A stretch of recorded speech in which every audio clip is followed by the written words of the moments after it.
بسم الله الرحمن الرحيم نحمده ونصلي ونسلم على رسوله الكريم اما بعد. منګه د دین مخکې د فاعل مفعول ما لم يسمى فاعله، مفعول به، مفعول معه، مفعول له، مفعول فيه، د دې ټولو تعریفات او څه ضابطې ویلې وي. خو د دې پہچان څه دی، فاعل به څنګه پیژنو، او د فاعل په باره کې یو څو قواعد ضوابط، دغه شان د نایب فاعل په باره کې، مفعول له، مفعول فيه په باره کې قواعد ضوابط وایو چې موږ ته په خارج کې د دې پہچان آسان شي. یو قاعده ذهن کې دا کیدی چې په کوم فاعل باندې من زائده یا با زائده داخل شي نو د دې تابع به دوه وجوهات جایزي. اولنې دا دی چې مجرور د لفظ په اعتبار سره، او نمبر دو مرفوع د معنی په اعتبار سره.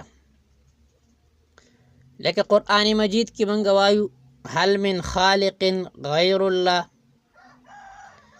اوس هل من خالق غیر الله دا غیر چې کوم دی دا مرفوع دی او مجرور هم دی، دا ویل جایز دی. البته چې کله فاعل مجرور لفظا لفظا دا د معرفي تابعي، نو په دې تابع باندې صرف رفع ویل کیږي. مثلا ما جاءني من عبد ولا زيد، واسم جاءني من عبد ولا زيد، نو چون کې دلته دا معرفه ده، نو د دې وجنا په دې باندې به صرف زیدون باندې به رفع ویل کېږي، جر به پې نه ویل کېږي. خو که چېرته د نکرې تابع وه، د معرفي تابع نه وه، نو په دې صورت کې به دواړه هل من خالق غیر الله او غیر الله دا دواړه ویل کېدل جایز دي. یو قاعده امید ده دا په سمجھ کې راغلی. یو بله قاعده او ضابطه دا ده چې کله ادات شرط د هغې نه وروستو یو اسم واقع وي، نو هغه به د فعل مقدر دپاره فاعل جوړیږي. لکه اذا الشمس کوورت، اصل کې دا اذا کوورت الشمس کوورت، و دا اذا دی ادات الشرط دی، د دې نه وروستو الشمس اسم واقع دی، نو د دې دپاره به اصل کې فعل مقدري کوورت، نو اذا کوورت الشمس کوورت بی اصل کی. دغه شان و ان احد من المشرکین استجارک فاجره، نو اصل کی ده و ان استجار احد من المشرکین، نو احد با د فعل مقدر د پاره دغه شان هغه اسم با د فعل مقدر د پاره فاعل جوړیږي. دا قاعده او ضابطم ذهن کې کیدی که د لو نه وروستو که چېرته ان راشي، نو د لو نه وروستو به فعل محذوفي، او د ان چې کوم مدخول دی نو هغه به تأویل مصدر د هغې فاعل جوړیږي. لکه موږ وایو لو انک اجتهدت لکان خیرا لک، لو انک اجتهدت لکان خیرا لک، نو د لو نه وروستو ان واقع دی. چې ان کله موږ وی چې د لو نه وروستو کله ان راشي، نو د لو نه وروستو به فعل محذوفي، نو ګوره اصل کې لو ثبت اجتهادک، لو ثبت اجتهادک، نو لهذا د ان کوم مدخول چې دی دا په تأویل مصدر د هغې فاعل جوړیږي. یو بله قاعده او ضابطه ذهن کې کېدی کله نا کله د قرینې په بنیاد باندې د فاعل فعل جوازا حذف کولی شي. لکه ولئن سألتهم من خلق السماوات والأرض ليقولن الله، ليقولن الله، الله راله، لیکن اصل کې خلقهن الله، خلقهن الله، نو دا قرینه دا سوال دی د هغې، د دې وجې نه دا حذف کول جایز دي. هر هغه فعل چې په هغې کې مفعول به د فاعل سره شریکي نو هر یو به مرفوع یا منصوب ویل جائزي. یو مرفوع هم ویلی شي او بل هم مرفوع ویلی شي، یو منصوب هم ویلی شي او بل مرفوع ویلی شي. لکه خاصم زید عمرا، اوس په خصومت کې زید او عمر دواړه شامل دي، نو لہذا زید موږ اوس مرفوع وي لیکن زید منصوب هم ویلی شو. لکه خاصم عمر زیدن یا خاصم زید عمرا دواړه ویلی شو، ځکه چې په خصومت په دې فعل کې فاعل هم شریک دی او مفعول هم شریک دی. که چرته په فاعل باندې با جاره زائده داخله شي او هغه مؤنث وي نو فعل مذکر به راوړی شي. لکه کفا بهندن، وسبب هند فاعل دی، په دې باندې با جاره زائد داخله شوې ده او هغه هند مؤنث دی، نو فعل مذکر منګه راوړو، مؤنث هم نه دی راوړی. نو دا د فاعل لږې څو ضابطې وي.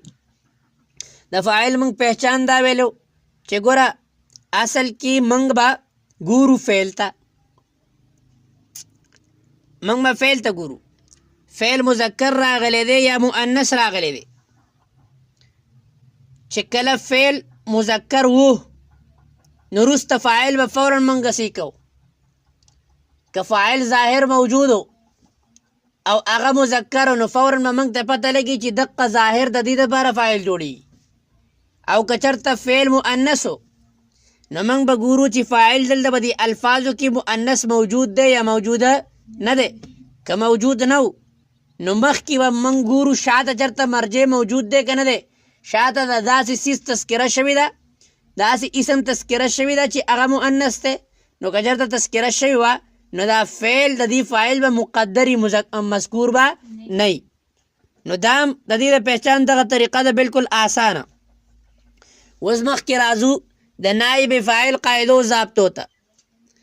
ګوره څلور څیزونه نایب فاعل جوړېدی شي.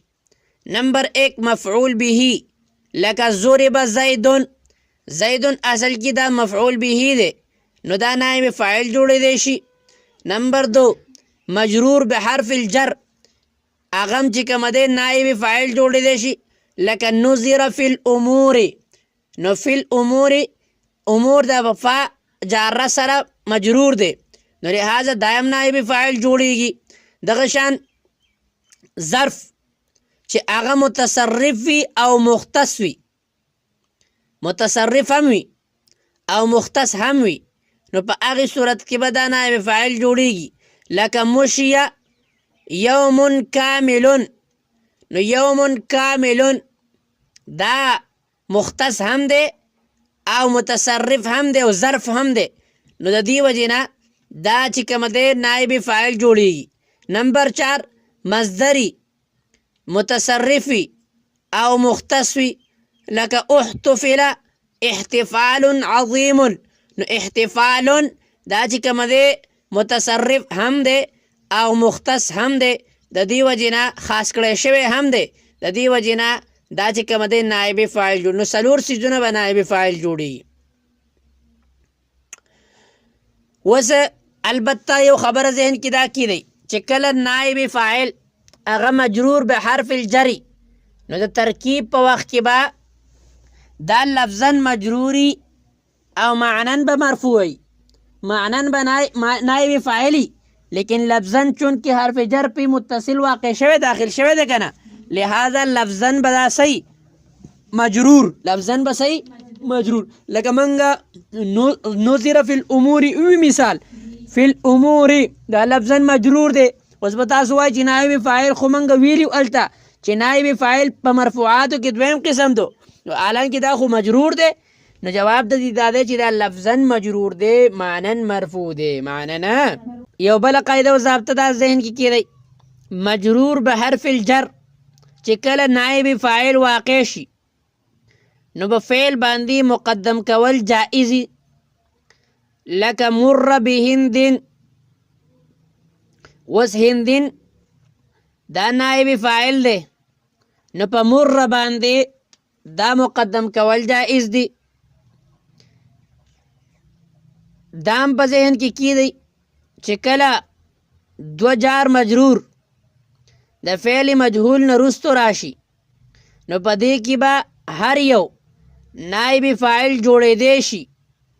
البته چې کوم معنن مفعول به نو دا نائب فاعل جوړول راجح دی.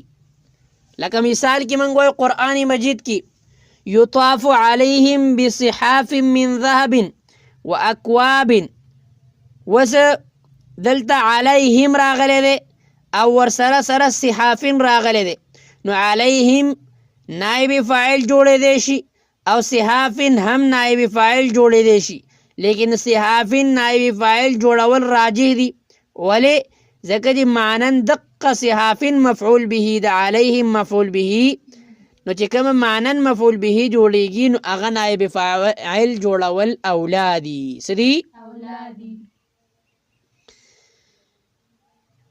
یو قاعده و ضابطه بل ذهن کې کیدی مجرور به حرف الجر الا نائب فاعل جوړېدی شي چې کله فعل لازمی وي، فعل متعدی نه وي. متعدی ځکه چې هغه فعل به د حرف جر په واسطه باندې متعدی شوی که نه، د هغې نه وروستو به هغه چې کوم دی څه جوړیږي؟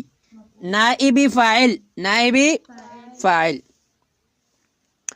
او چې کله کم افعال مجهول استعمالی لکه جن، بوهتا، ظهیا، حم، زکما، د دې نه وروستو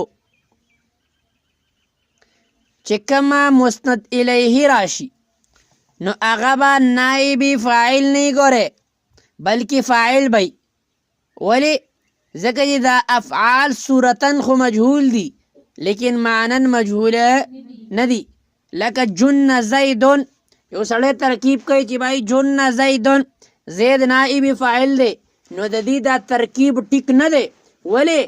اصل کې جن دا فعل خو استعمالی کی مجهول لیکن اصل کې دا معنن مجهول نه دی، لفظا مجهول دی، معنن مجهول نه دی.